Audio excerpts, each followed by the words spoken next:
Not a valid link. It should be.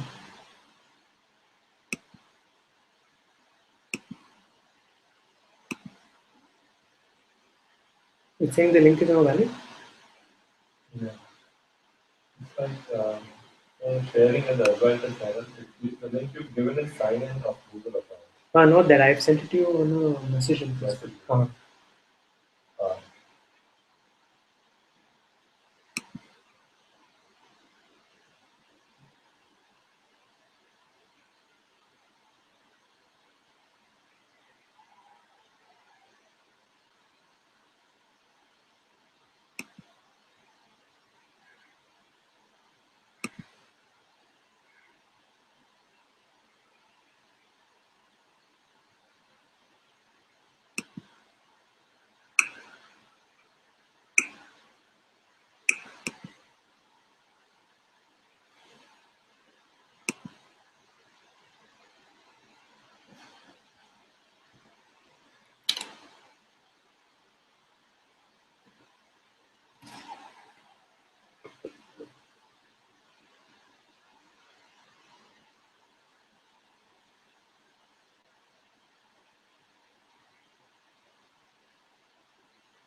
I'm just checking if the links have gone. Just 1 minute.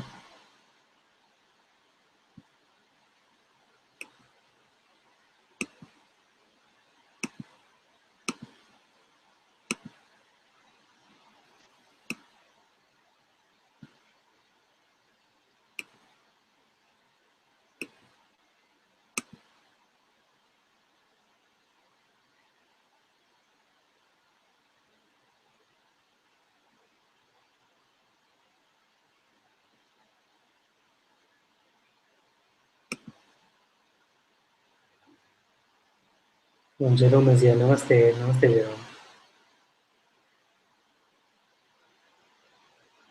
Did you were you able to see the links on the Sangha of Being page?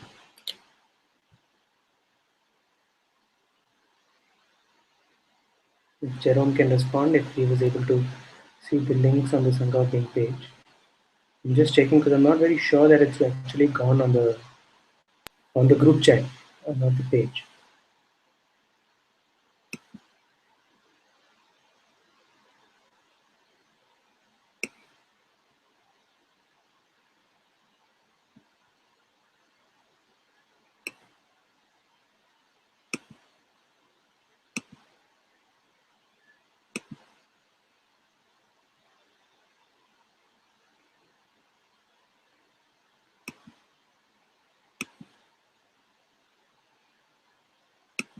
So maybe I'm just going to send it out once again on the Sangha thing, on the Sangha Chai shop. That's basically the. I'm not able to be sure if it's actually gone.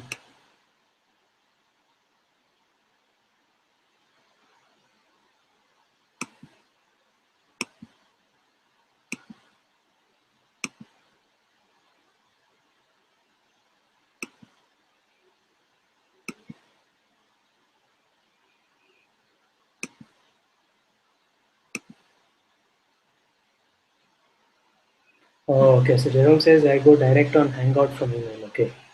Nice. Yeah, so I want to see if it's gone on the chat group, but I think it's fine. Yeah, I can see it. It's just not very sure.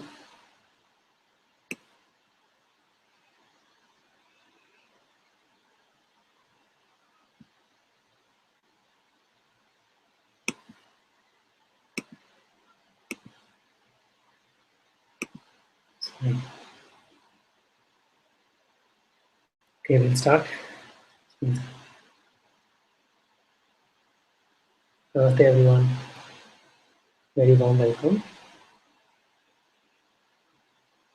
Okay, Jerome says yes, there is a link on chat. Okay, great. Thanks. Yeah.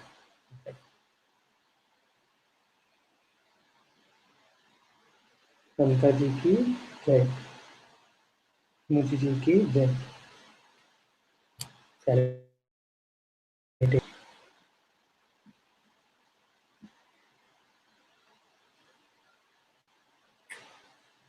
So I'm actually traveling. I'm in Pune today with a very close friend. So I'm at his house while we are doing this. So anytime, I don't know if you're able to see, but that's Kiran. So I'm at Kiran's place, and yeah, if Kiran wants to share something or say anything, completely free to come in whenever. Just happy to have you here. Happy to be here as well. Yeah, Very happy to be here. this was your second home. So,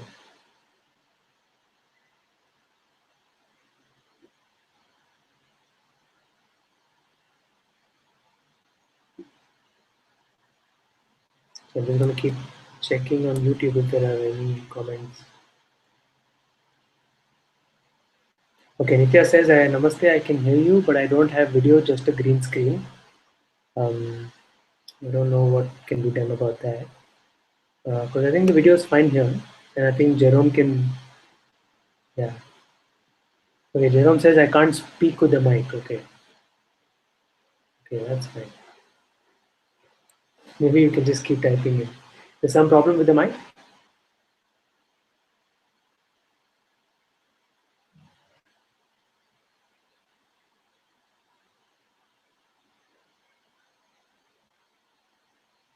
Oh, is my laptop still on? Okay, that's fine. That's fine.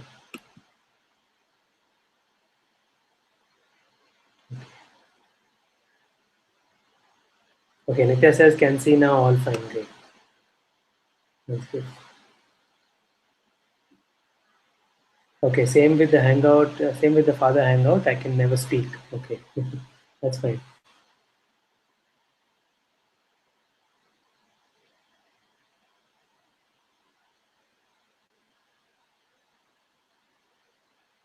So I don't know why actually. It was more, there's a clear sense that we have to do the Hangout today. So I don't know why, and we'll find out why if there's anything, but just a very clear sense that the Hangout must happen today.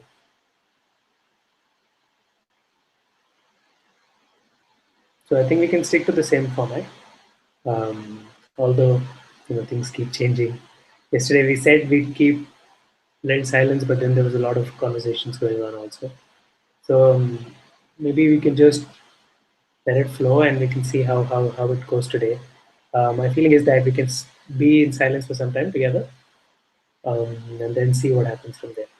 And if I feel like sharing something, if anybody feels like sharing something, we can let that surface.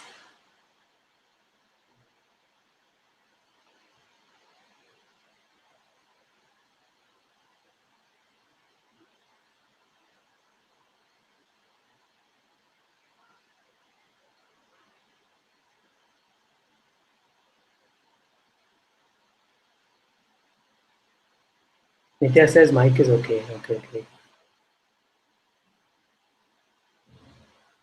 Hello, namaste. So nice to see you.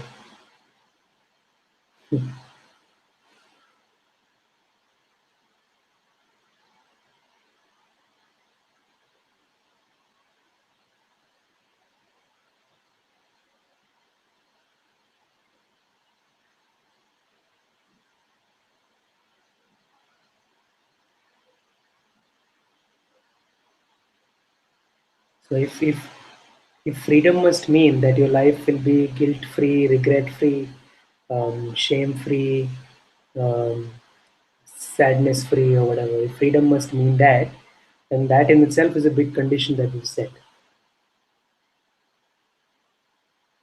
Right? If freedom must mean that we have all these conditions that this shouldn't be there, this can be there, this must be there, that must not be there, then um, that is not inherently very freeing.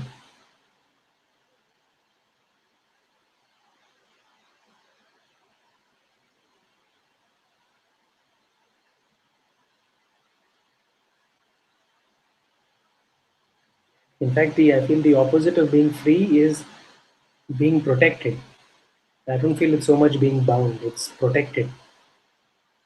That which we protect in a way. The opposite of freedom for me is protection. What am I trying to protect?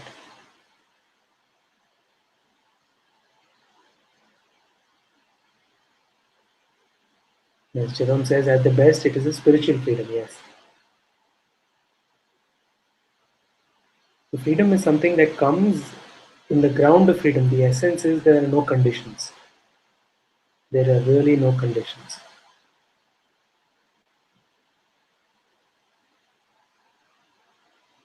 Because life does not operate that way. Life does not operate with conditions. Life does not operate with guarantees.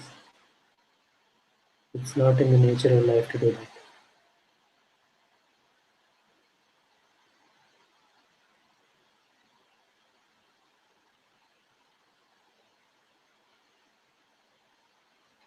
Says, who is bondage to? Natural freedom is so simple as life is love for nothing. Yes.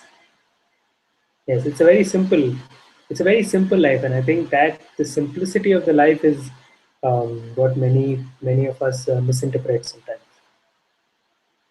It's a life that's lived in a complete stillness, and also a life that's lived very simply, to just be with what is here right now, without concepts, without ideas, um, without any kind of superimposing. Can we be with what is here right now?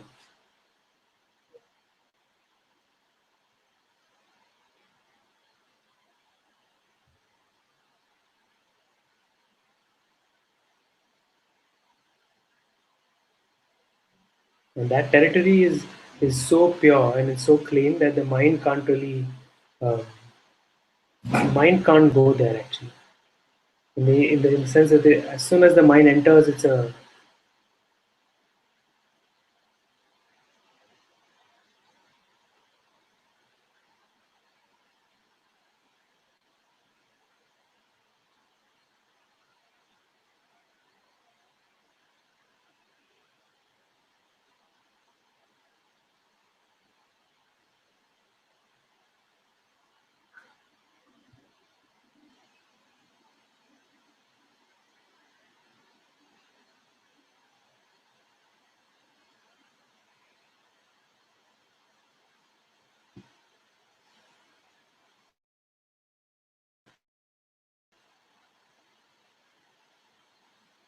the mind tries to have an image of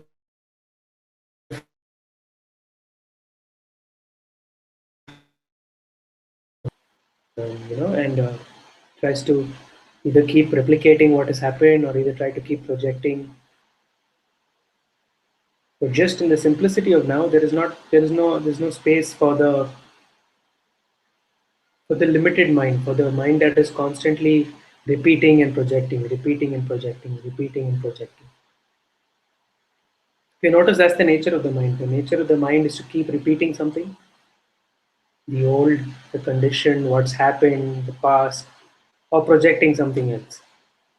How it should be, how it shouldn't be, what the future may look like, what can bring me happiness, what will not bring me happiness.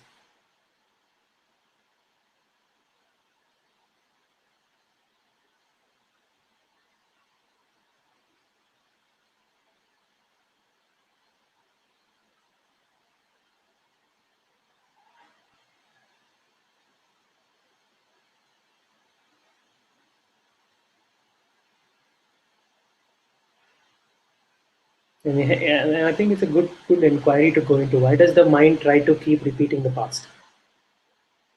Sometimes why questions are very helpful in this kind of domain. It's very helpful. Why does the mind try to keep repeat the keep? Why does the mind constantly? Why does it keep trying to repeat the past? Primarily because it must feel that it must have experienced some happiness and it wants to repeat that, and it must feel that the happiness is actually in the repeating. The happiness is not in the repeating. The happiness is in actually the joy that we feel, the love that we feel is just in being present.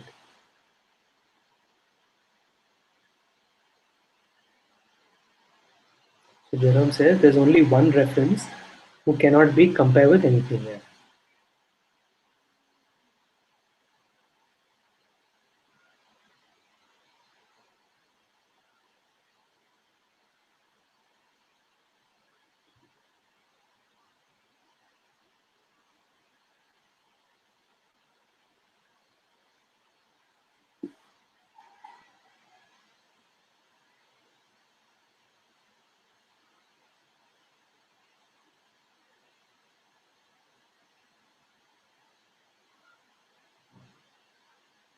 So in all this um, repeating and all this projecting, the key question is, where are you in all of this? What does this got to do with you?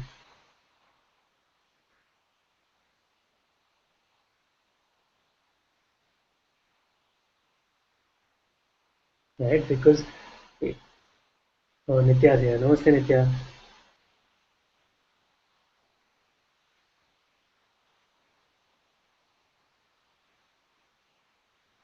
So if you look at the whole story of the mind is based on an image. It's actually just based on an image.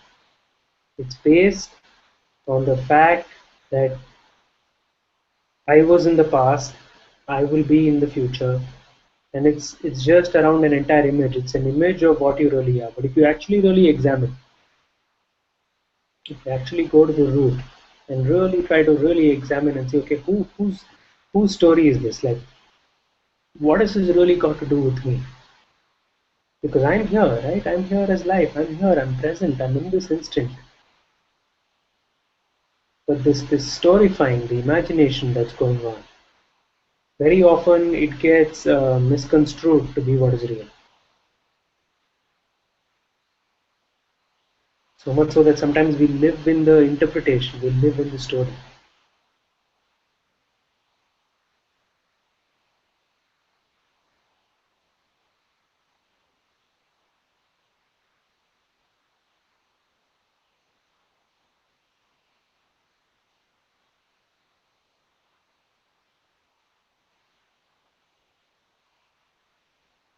So it doesn't make any sense for us to put any efforts to come into reality, because it's absurd. How would you come into reality? How would you come into something that's already here? So reality is inescapable. If there is any effort that needs to be put into it, it's to look at how am I creating these stories that are taking me away from what is here. And some of them are the stories are quite charged. I'm not saying they're very, they have, they have guilt, they have sadness, they have grief, they have all these energy fields as well. It's not just a story, but there's a whole bunch of energy field.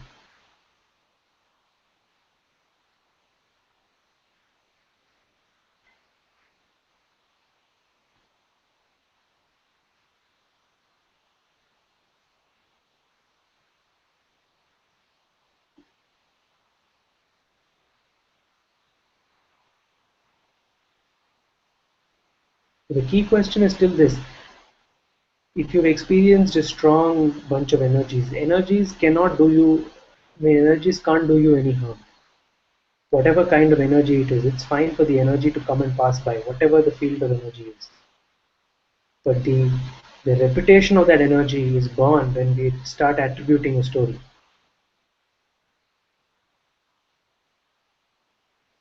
start creating a fantasy storyline around the whole thing.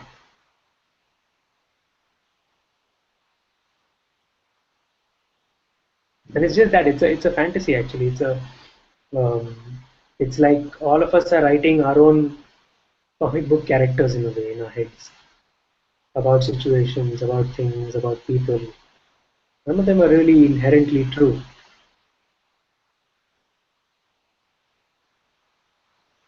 It's like the flow of a river does not need your assistance for it to flow. In the same way, the flow of life does not exactly need your assistance. The flow of life flows. It's what it's always been doing, it's what it will always do.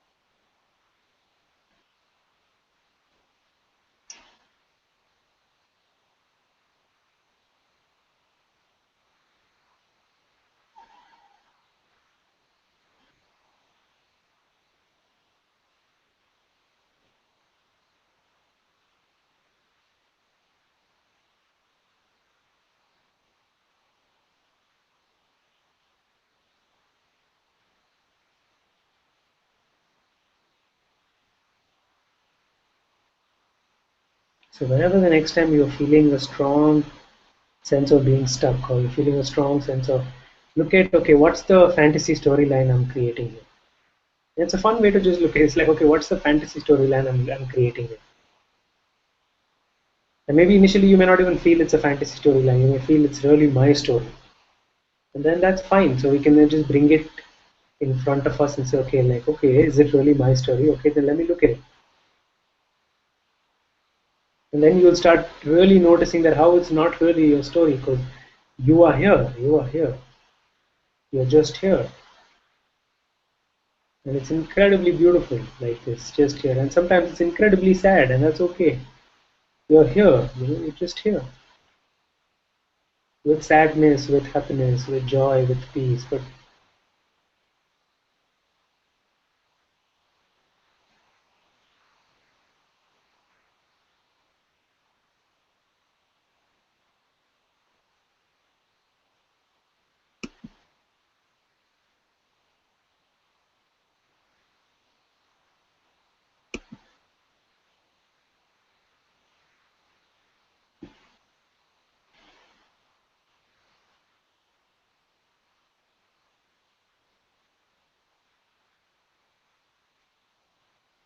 Jerome says, I let your words flow. Thank you. It is one flow. The words flowing, you letting it in, all part of the one flow. And we're so together. We're inseparable, in a way. We're completely, we're inseparable. We're really, there's no room for two of us here. There's no room for two of anybody actually.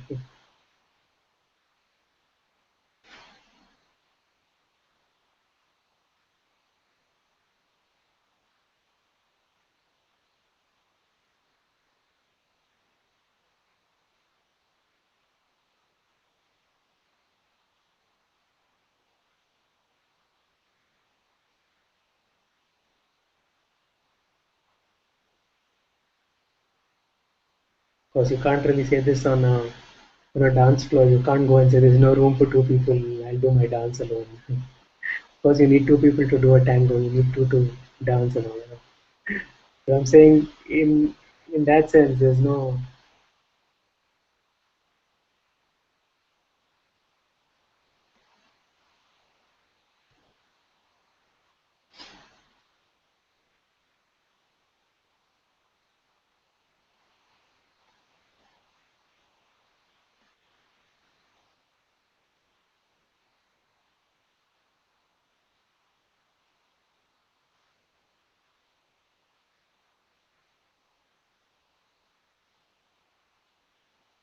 The Ram says, I let your words flowing yesterday in Hangout.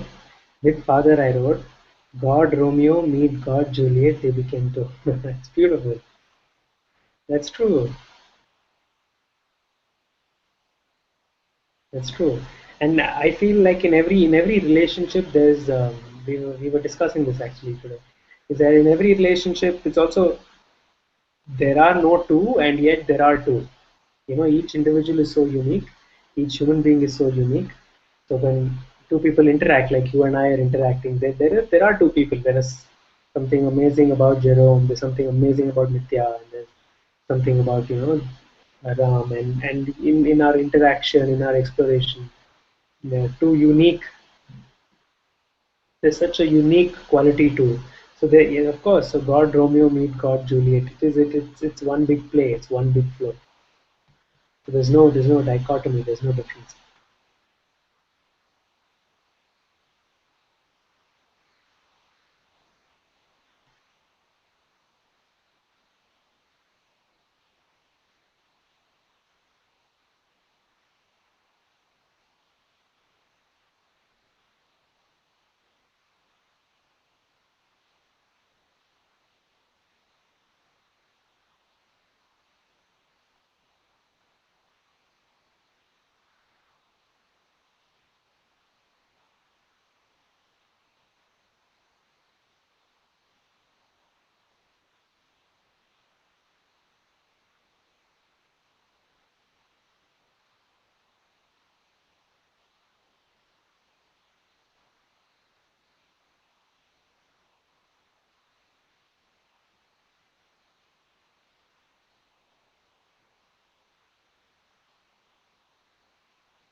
We live in the hall of peace,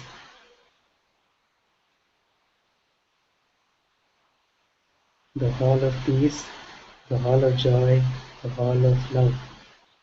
That's where each human being truly belongs. It's the destiny of every human being to come into this.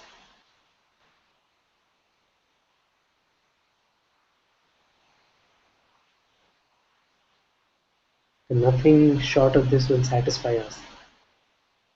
No relationship, no achievement, no, no work, no materialistic need, no, no amount of fame and recognition and all of that. None of it can truly satisfy what is the yearning at the core, the longing of each human being. If you ask any human being, the longing, what is your deepest longing? And they'll tell you, it's to be really happy, to be peaceful, to feel loved, to be connected. Nobody will tell you my deepest longing is a Mercedes Benz. I mean, they may say that, and then you'll ask them, okay, what if you have a Mercedes Benz? What are you going to do after that? How long are you going to enjoy a Mercedes Benz for? Not that there's anything wrong with Mercedes Benz. I think it's a great car, but it's just inherently, it's in our nature that these things don't last for us. We get tired of things very soon. It's because we're destined. We're destined to know something that's beyond. We're destined to know something that's beyond tired and not tired. Each human being, each of us, I think every sentient creature, not just human being, everything in existence. Maybe it's already experiencing it, maybe it's not. We don't know that. Certainly, animals seem to be at much more peace than human beings are.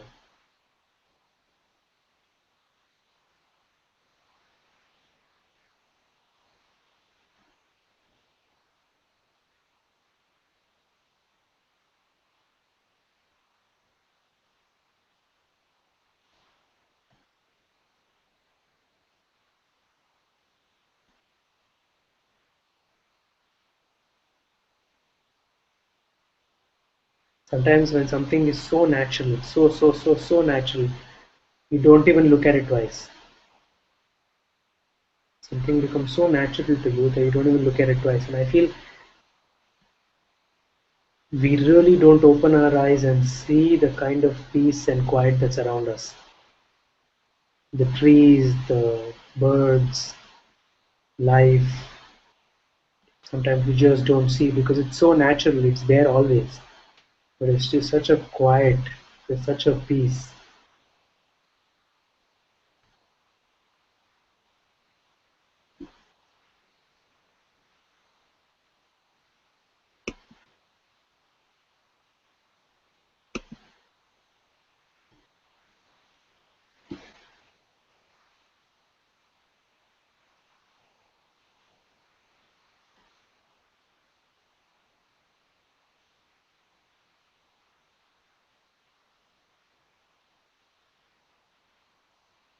That's why also I feel if you truly sit with another human being and you really sit with another human being, and I know many people do this because I feel it's a very helpful way to really look at the essence. When you look into the eyes of another human being, or just really be present with another human being, there may be an initial resistance and a reaction, but after that you will start sensing the quiet inside of them also. There's a deep quiet inside each human. There's a deep peace inside each human being. So all the rest that we're after, in a way, is denying our own peace.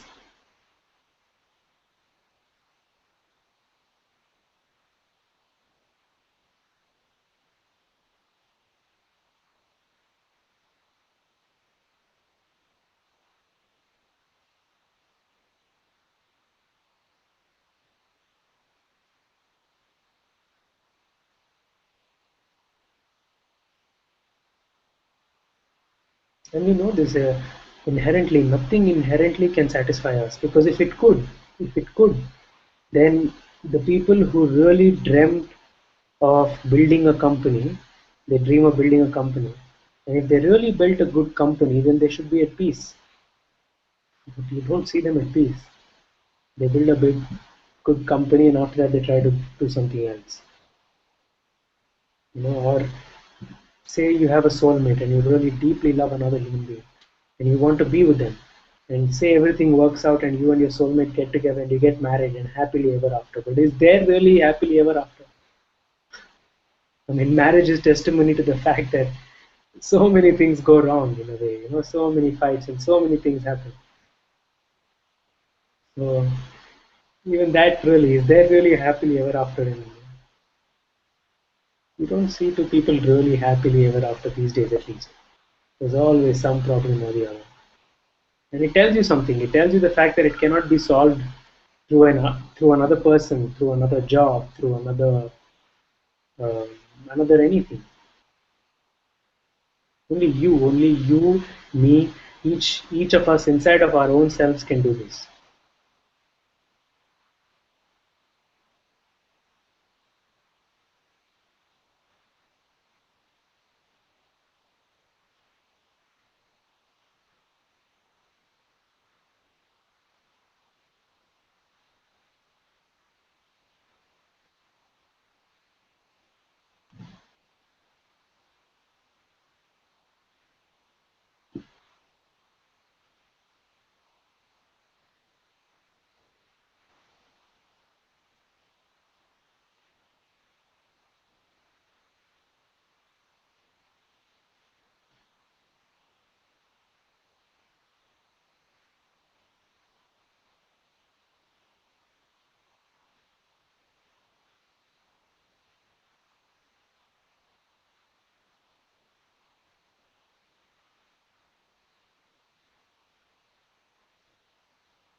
One thing is for sure though, peace is not very popular in our culture. Deep love is not popular in our culture. Joy is not very popular in our culture. So we shouldn't go around expecting people to really understand in a way. If we are at peace and we expect other people to be at peace, they won't be at peace because it's not very popular in our culture. All of the other things are popular, they're very popular. Some other things are extremely popular, but who wants to be with somebody who's at peace? It's almost like that. Who wants to be with someone who has such deep love? And yet the paradox is we all crave that. We all at our hearts that's our longing. Each of us only long for that. Deep connection, deep love, joy, peace. And all of this come from understanding and recognizing what we are.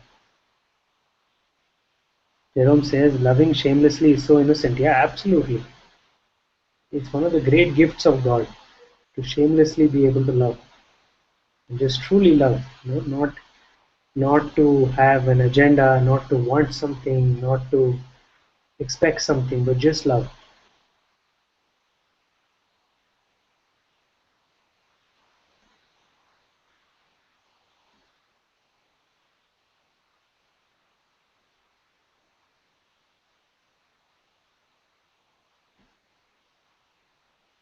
It's also deeply scary, because when you love like that, the other person can do anything to you in a way.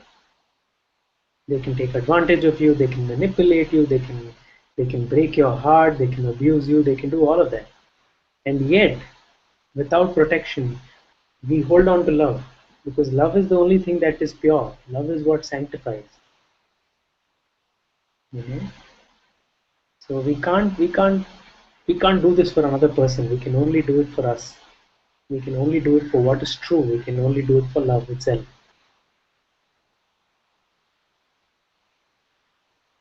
Because if if just loving was enough, if having true love in your heart was enough in a way to heal the world, then Christ wouldn't be crucified. The embodiment of love, the one who lived for love was crucified. He was stoned, literally he was stoned. They threw stones at him. And then he was crucified, and so that tells you that love cannot be done. um, when you truly love the world is free to be as it is also. The world can manipulate you, it can take advantage of you, it can do whatever, but you will stay in the truth of love because it's what's true for you, and it's love only gives to love. Love is only true. So there's no expectation, there's no need, there's no change.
The fickleness of the human mind. And the human mind is so fickle, so fickle. Keeps flickering, keeps fluctuating from one place to another place. And only in light of true understanding can you say, okay, the mind can be what it is. The mind can flicker as it must. Because the mind will not, it won't behave in a certain sense. It's a 5-year-old kid that has to be let go, basically. You cannot you cannot ask a 3-year-old kid or a 4-year-old kid to sit in one corner and say, okay, don't do this. It's not going to listen to you. It's going to throw tantrums of all sorts. So when you understand the nature of the mind in a way, like let the mind be free, to see the fickleness of how the mind goes from one place to another. One minute it may be putting you on top. It may be saying you're the most amazing, you're so beautiful, and all of that. And the very next minute, like 10 minutes later, say there's nobody as worse as you. How are you going to deal with this? What are you going to do with your life? And you'll be wondering like what happened? Like 10 minutes back you were praising me, and 5, 10 minutes later you just you cannot rely on that, can you? How can you rely on that? It's a little silly actually on our part if we rely on something that is so fickle.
All that we seek for in the field of the mind, all that we seek for in the field of the mind is already ours. We seek for peace with the help of the mind. We don't need the mind for peace. We seek for love with the help of the mind. We don't need mind for love. When I'm saying mind, I'm saying thoughts and the whole energy field of faith, control and thinking through and protecting and feeling afraid and all of these energy fields.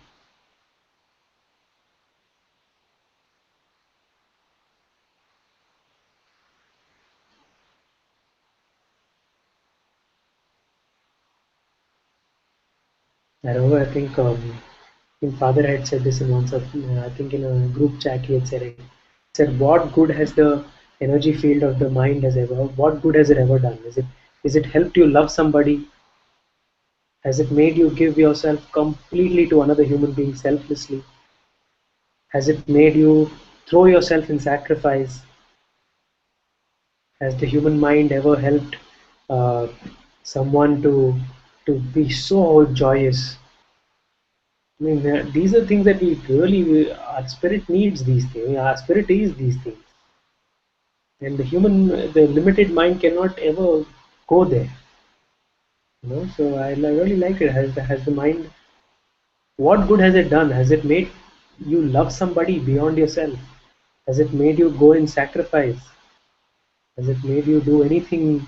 All that the human mind can think of is you and your survival. It's so limited. It's almost like, what do I need to survive?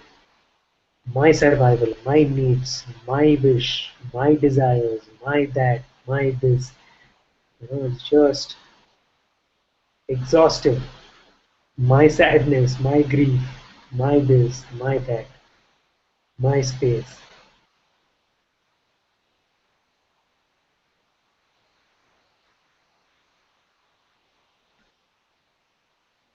Jerome says the obvious of a meeting is not searching for. I see. I didn't understand that. What do you mean? Can you elaborate? The obvious of a meeting is not searching for. I see.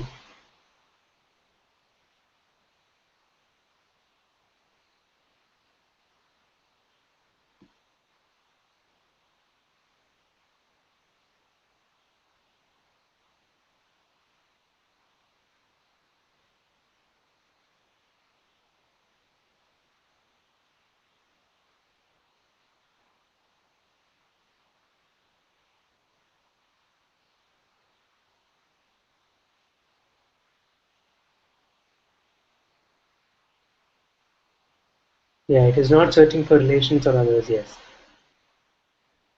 True.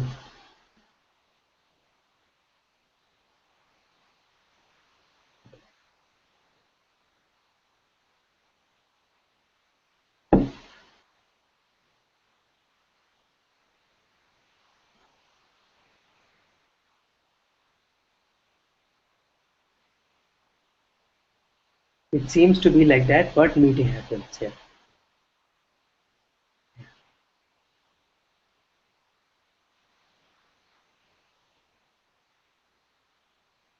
And love is felt. Yes.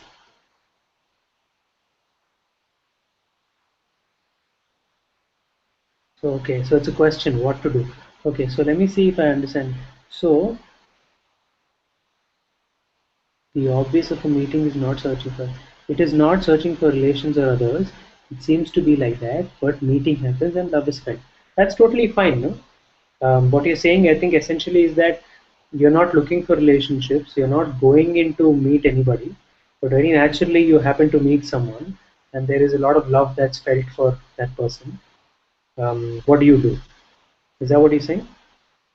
Yeah, just bask in the love. Just take in the love. I mean, it's beautiful. Uh, yeah, you meet people and love is felt, and that's beautiful. Yeah,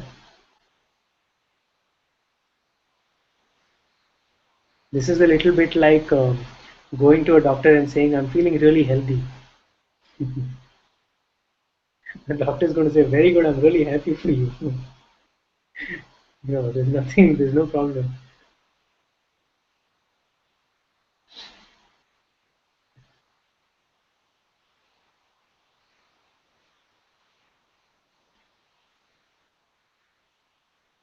It's a great thing to feel love for any and every human being, irrespective of what they can do for you, can do to you.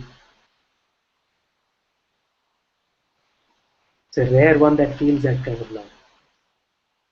It's beautiful.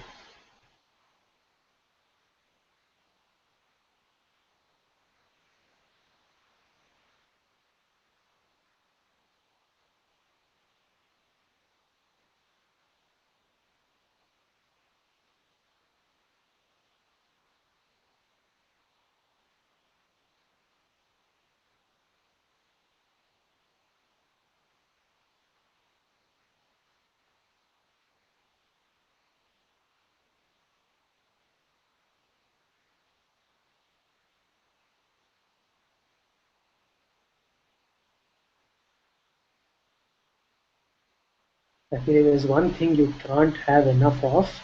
It's love. Like love is the one thing that you just can't have enough of. No matter how much love you have, you still feel like okay, no problem, more love. You have even more love, and you feel like okay, no problem, I can do even more love. You say even more. You feel like love for the entire galaxy and completely so much love. You feel like yeah, that's fine. I can still do with more love. You know, it's infinite, right? Love is infinite. So how can there be a stop in it?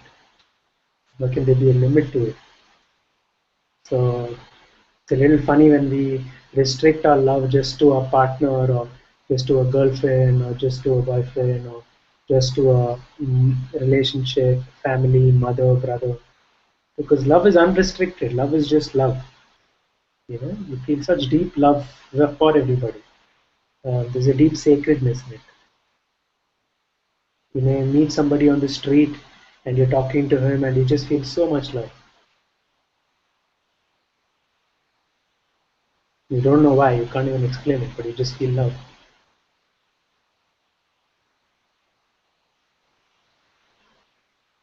So that doesn't mean we, go hug them and then scare them or anything, but you just, we feel the love in our hearts.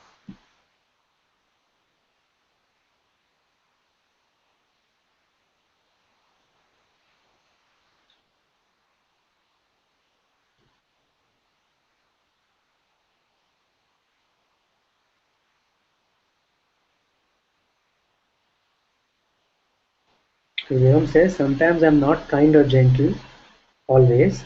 Nothing to do with that. It's fine. We don't need to necessarily be very gentle and kind all the time. That's okay. Sometimes we'll be unkind. Sometimes we'll be a little harsh, not gentle. But love holds even all of this together.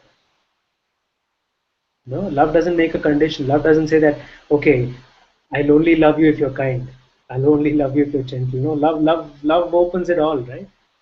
So when you have love, it's okay. You can be a little sometimes, little harsh. Sometimes you're not very gentle, not very kind. It's fine. But because you have love in your heart, everything happens very naturally. It happens spontaneously. Even your unkind actions begin to seem kind for many people. Sometimes that can start happening also. There are stories of. Um, I think there was a story of Shirdi Sai Baba. Sai Baba is a very beautiful saint, sage. He's a sage, almost. There are stories of how he used to sometimes get angry with his um, close family, devotees and disciples. And sometimes out of his anger, he would like just push them, or I don't know if this is factually true, but this is something I've just heard. So sometimes out of his anger, he would scold them or yell at them, and he would push them, or he would throw a tantrum, and that was fine because that was just love, and everybody was like, "Wow, that is so kind." Because you pushed me, I understood something. Because you yelled at me, and so somehow you can't explain. Like most people would say that when he used to get angry, people would be like, "That's divine grace."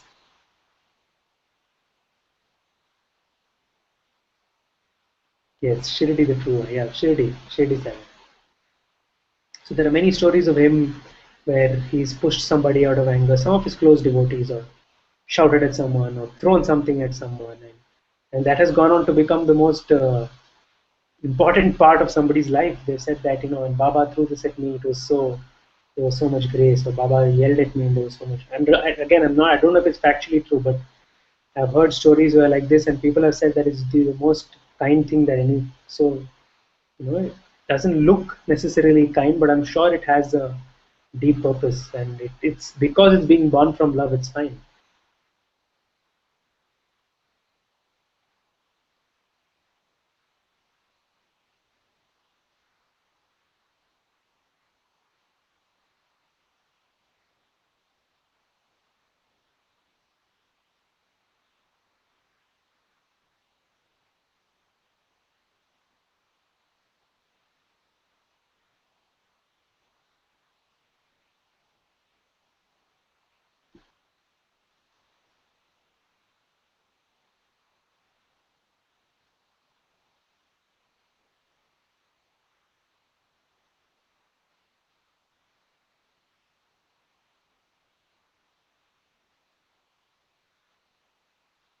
So it's like when you're an instrument of love, life will use you in the way it needs to use you.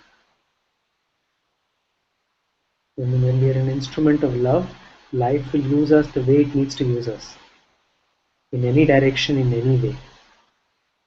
And life is incredibly wise.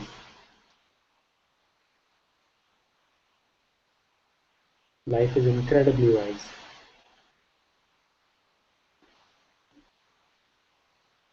What restriction can you put on life? What restriction can you put on the totality of life? You can't. You can't put any restriction on the totality of life, on the whole of life. What restriction will you be able to put on? So we must truly be willing to merge and dissolve in life, in love. That is enough. Somehow that's always enough.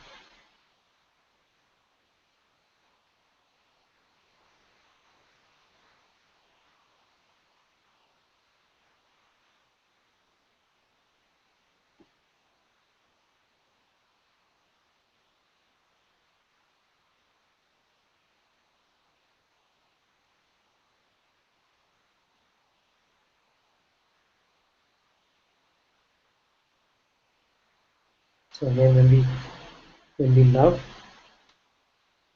when we become instruments of love, life will use us. And life will use us in the most correct and the most wise way. So we just need to surrender to love, to life, and just a simple prayer saying, okay, I surrender to life. I surrender to love. Lead me, guide me. That's all. Just this prayer from the heart is enough. And you will face what you have to face, and it may not be very nice, and things may come up, but in the final scheme of things, you will be incredibly held. So Nitya says, thank you so much, Ram. So much love. I have to leave. My friend just came. Thank you, Nitya. Thank you so much. Thank you so much for being with us and for so radiantly laughing and smiling and shining your presence. Thank you.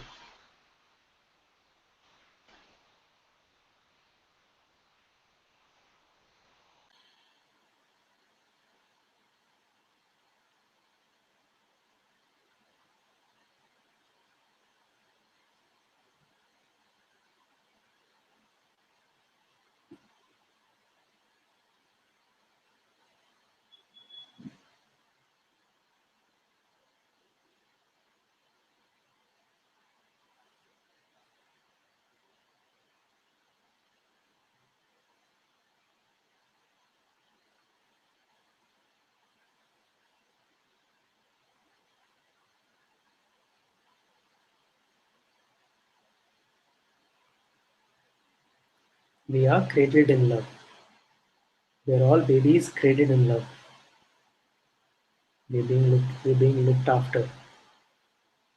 And we just need to surrender to the grace of life, to the grace of God, the grace of the Guru.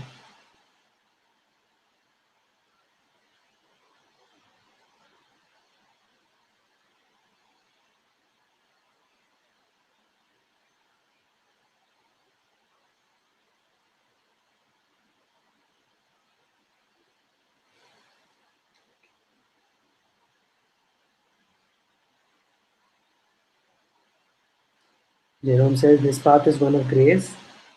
Whereas synchronicities happen every day. Synchronicity happen every day happen. Just thank you more and more gratitude. It's beautiful. It's really beautiful. And somehow it's like this, when you surrender to life, life takes care in infinite ways. It just supports you, plugs you in, takes you in. It takes care of all your affairs.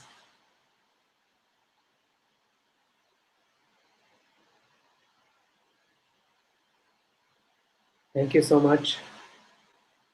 Thank you so much for being here today. Both Jerome and I'm sorry, your name is Sonia? Sonia. Jerome and Sonia. Thank you so much. So lovely to have you uh, be with us today and to share your heart and to really be open and completely take in all that. It's such a joy. It's such a joy.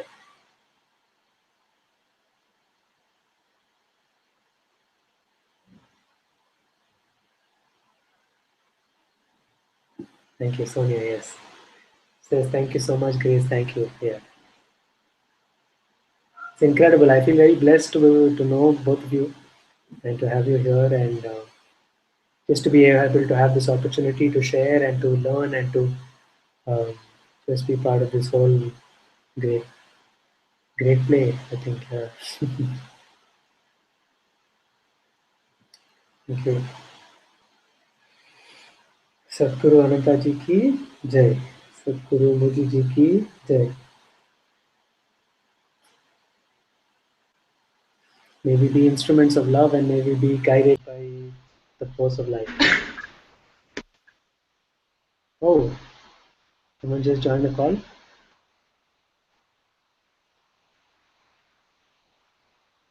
Florentina's here. Hi, Florentina.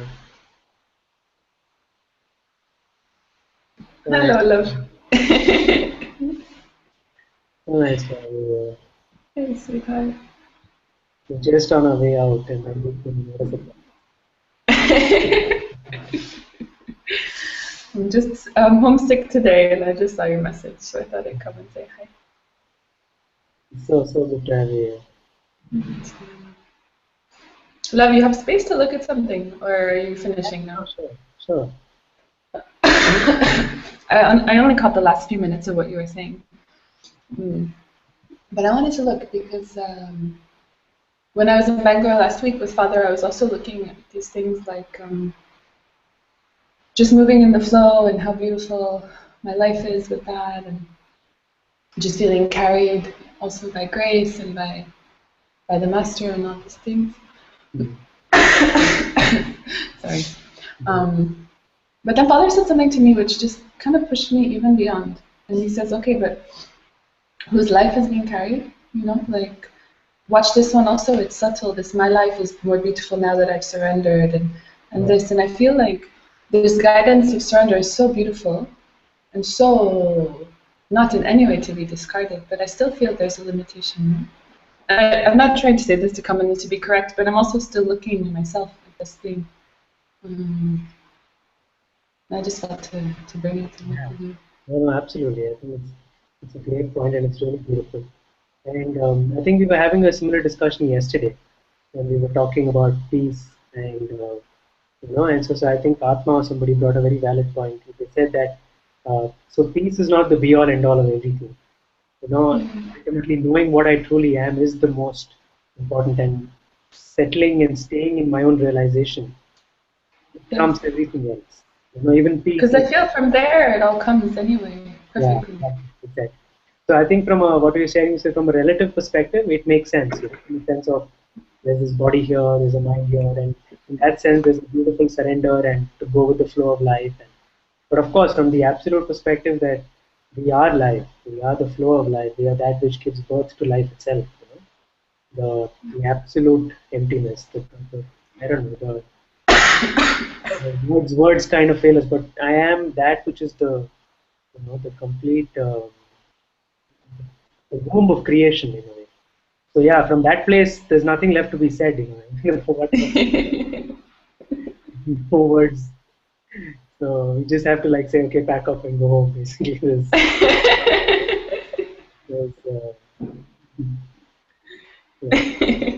it's just a fun thing. I think we just sit together and talk about like when kids get together and say how great my father is and my father's so awesome. And we just sit together. Yeah, but it's an incredible point and it's true. I just like when Guruji talks about these things. And you may have mentioned it before, and it just came in now, and I just somehow felt to speak this. But when Guruji speaks on this, it's always like for example, there's a beautiful book of prayers coming out, and but the intro is first about the truth beyond even prayer, like the absolute. So I think it's just beautiful to also bring that in when we speak about these things. Absolutely.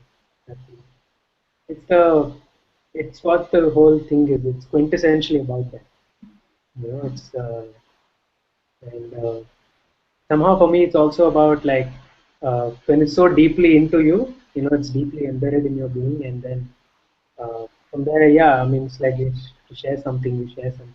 But I think it's a great reminder that it's all about the ungone, the primordial, to come to the truth of what we really are, because that it's only from that place where anything else, even peace and love and surrender and prayer and all of that somehow are given birth to that.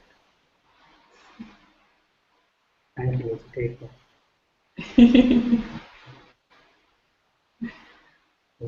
So happy to see you. So happy to see you. You have some, you're not keeping very well. No, I got sick when I got back. I don't know if it's an Indian bug or a Portuguese bug, but it's with me, so what to do?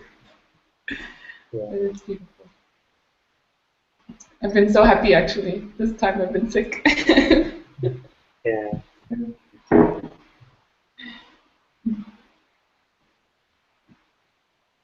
So Nikhil, namaste and thank you. Thank you, Nikhil. Thank you so much.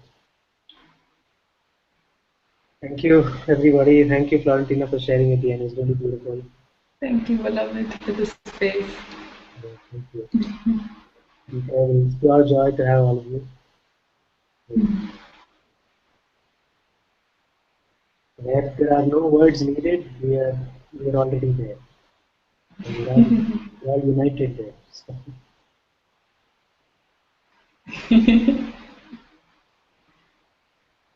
thank you.